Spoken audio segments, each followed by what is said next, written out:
हे और welcome to TIG. आज हम लोग डिमांड जोन्स और सप्लाई जोन्स क्या होते हैं, कैसे काम करते हैं, क्यों फॉर्म होते हैं और क्यों किसी भी ट्रेडिंग सिस्टम से ये सबसे बेहतरीन ट्रेडिंग सिस्टम है डिमांड जोन्स और सप्लाई जोन्स को आइडेंटिफाई करना।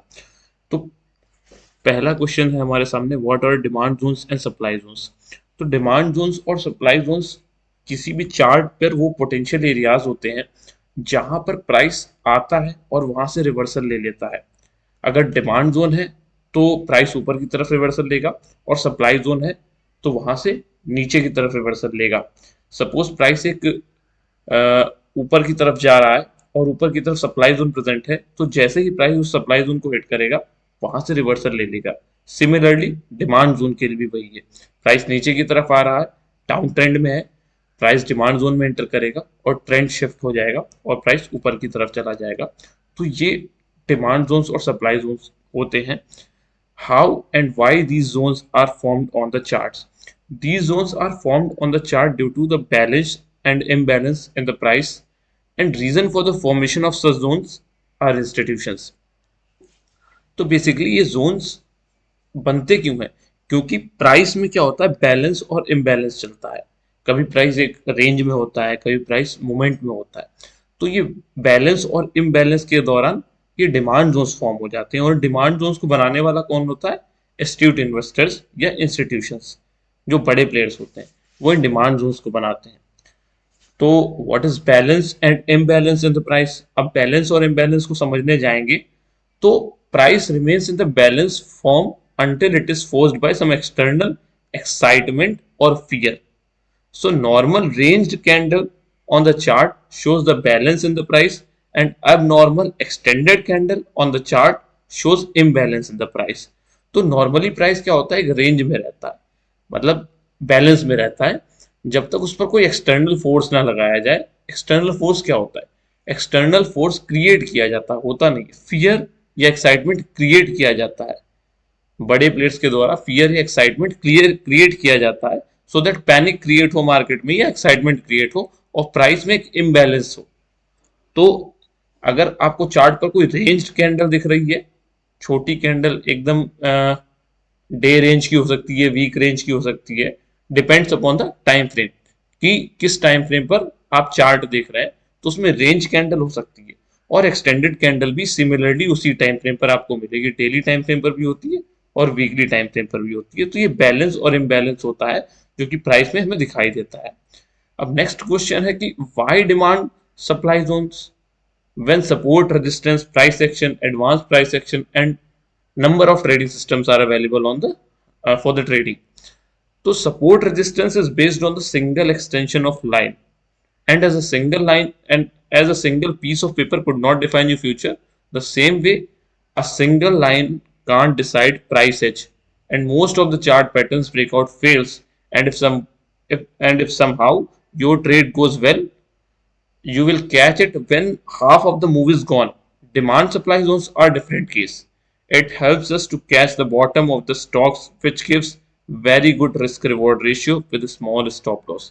तो बेसिकली जो भी कन्वेंशनल या ट्रेडिशनल ट्रेडिंग सिस्टम्स हम यूज करते आ रहे हैं अभी तक मार्केट में, तो सपोर्ट रेजिस्टेंस हो गया, उसमें प्राइस एक्शन हो गया, चार्ट पैटर्न्स हो गए, चार्ट पैटर्न्स का ब्रेकआउट, सपोर्ट का ब्रेकआउट, रेजिस्टेंस का ब्रेकआउट, तो नॉर्मली ये उतनी अच्छी तरीके से वर्क नहीं करते और ये जनरली ट्रैप की तरह यूज किए जाते हैं।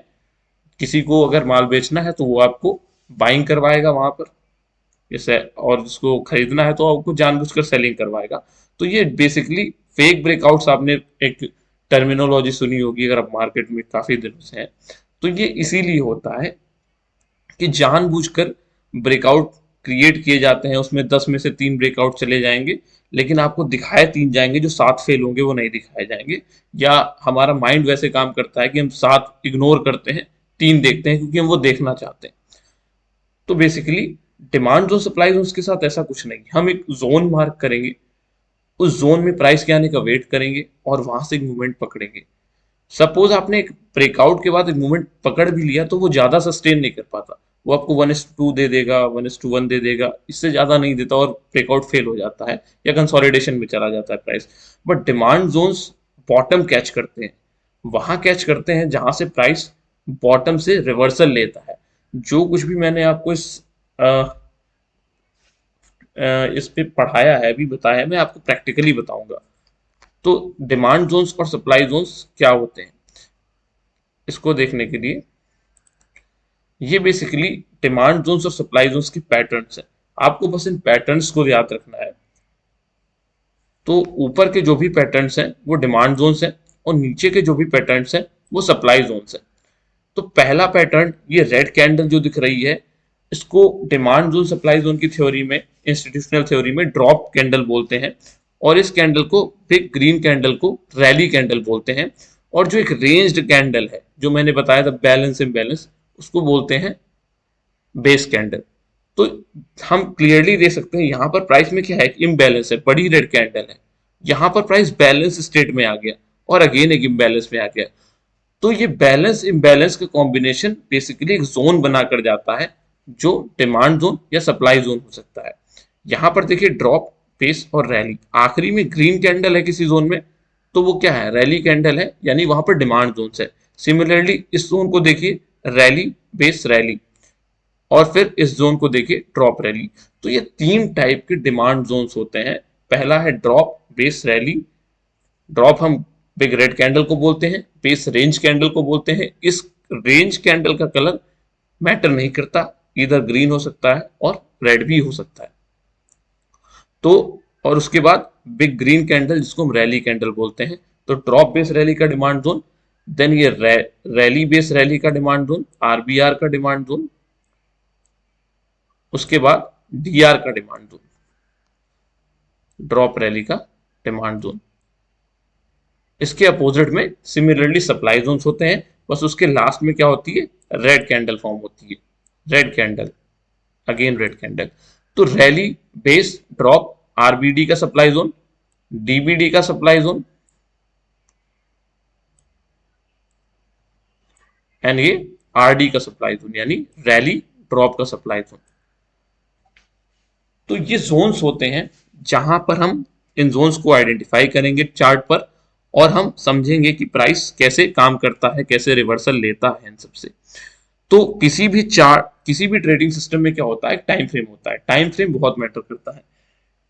आप बिना टाइम फ्रेम के किसी भी ट्रेड सेटअप को प्लान नहीं कर सकते, किसी ट्रेड को प्लान नहीं कर सकते। तो टाइम फ्रेम को समझने जाएंगे तो multiple time frame analysis demand zone supply zone में भी होता है। तो पहला टाइम फ्रेम क्या है हमारा, हाइयर टाइम फ्रेम। दूसरा time frame intermediate time frame. तीसरा टाइम फ्रेम एलटीएफ यानी लोअर टाइम फ्रेम। ये तीन टाइम फ्रेम्स हम पिक करेंगे। इन तीन टाइम फ्रेम्स के हिसाब से हम ट्रेड प्लान करेंगे, ट्रेड एग्जीक्यूशन देखेंगे, एंट्री देखेंगे, स्टॉप लॉस देखेंगे। तो आज के लिए मैं आपको टाइम फ्रेम्स बताता हूं, बाकी डिटेल्ड वीडियो आने वाली वीडियोस में मैं बताऊंगा। तो टाइम फ्रेम में क्या है, ईयरली। सबसे पहला अगर आप higher time frame yearly pick कर रहे हैं, तो आपका इंटरमीडिएट टाइम फ्रेम क्या हो जाएगा, हाफ ईयरली। हाफ ईयरली और लोअर टाइम फ्रेम जहां पर एग्जीक्यूशन हम करेंगे वो हो जाएगा क्वार्टरली। इनिशियली बस आप केवल टाइम फ्रेम पर फोकस करिए, पैटर्न्स पर फोकस करिए। आने वाली वीडियोस में आपको चीजें क्लियर होती जाएंगी कि कैसे एक ट्रेड प्लान करते हैं, कैसे एंट्री प्लान करते हैं, कैसे स्टॉप लॉस प्लान करते हैं। तो हाफ ईयरली टाइम फ्रेम, अगर हम half yearly time frame plan कर रहे हैं तो क्वार्टरली और देन मंथली एलटीएफ हो जाएगा हमारा। अगर हम क्वार्टरली टाइम फ्रेम पर ट्रेड प्लान कर रहे हैं तो हमारा मंथली टाइम फ्रेम इंटरमीडिएट हो जाएगा, और वीकली टाइम फ्रेम क्या हो जाएगा, एलटीएफ हो जाएगा। मंथली आईटीएफ हो जाएगा और एलटीएफ वीकली हो जाएगा। अगर हम मंथली टाइम फ्रेम पर यूज कर रहे हैं, ट्रेड लेने के लिए मंथली टाइम फ्रेम को यूज कर रहे हैं, तो वीकली हमारा आईटीएफ हो जाएगा और डेली हमारा एलटीएफ हो जाएगा। देन अगर हम वीकली टाइम फ्रेम को यूज कर रहे हैं तो डेली हमारा आईटीएफ हो जाएगा और एलटीएफ हमारा 125 मिनट हो जाएगा। देन उसके बाद ये इंट्राडेज के लिए दोनों टाइम फ्रेम है। पोजिशनल के लिए ऊपर वाले सारे टाइम फ्रेम है और ये इंट्राडे के लिए है।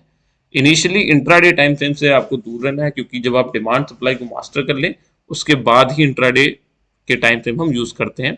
इनिशियली इन टाइम फ्रेम्स में आप पेपर ट्रेडिंग कर सकते हैं, बट रियल ट्रेड करना अवॉइड करें। तो डेली अगर आप पे करते हैं तो आपको 125 मिनट टाइम चाहिए और 75 मिनट टाइम फ्रेम चाहिए एलटीएफ के लिए। अब ये 125 मिनट और 75 मिनट टाइम फ्रेम आपको सारे ब्रोकर्स पे तो नहीं मिलेगा, अभी ज़ेरोधा पे भी अवेलेबल है और बाकी ये शेर खान पे भी अवेलेबल है। यहाँ पर जाकर आप 125 टाइप करिए, 30 डेज का चार्ट।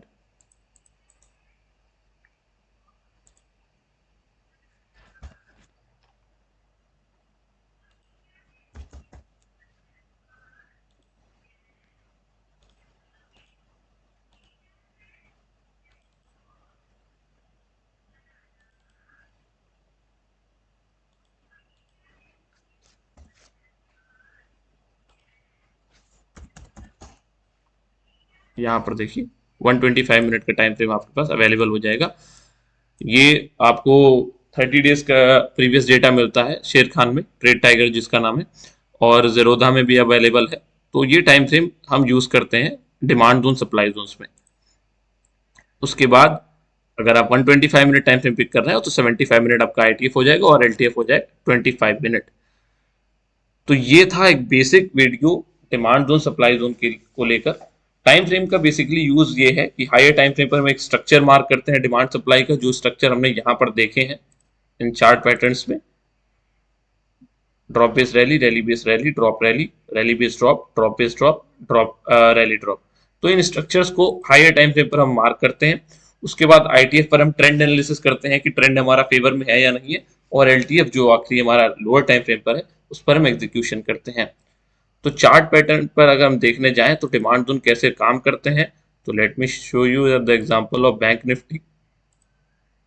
बड़े टाइम फ्रेम पर देखिए, मार्केट डिमांड और सप्लाई जोन से ही चलती है।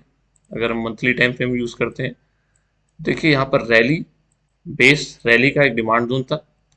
अगर हम इस बेस कैंडल को मार्क कर लें, क्योंकि इंस्टीट्यूशंस के ऑर्डर कहाँ होते हैं, बेस कैंडल्स में होते हैं, तो मार्किंग जो अभी हमारी रहेगी हमेशा बेस कैंडल को लेकर रहेगी।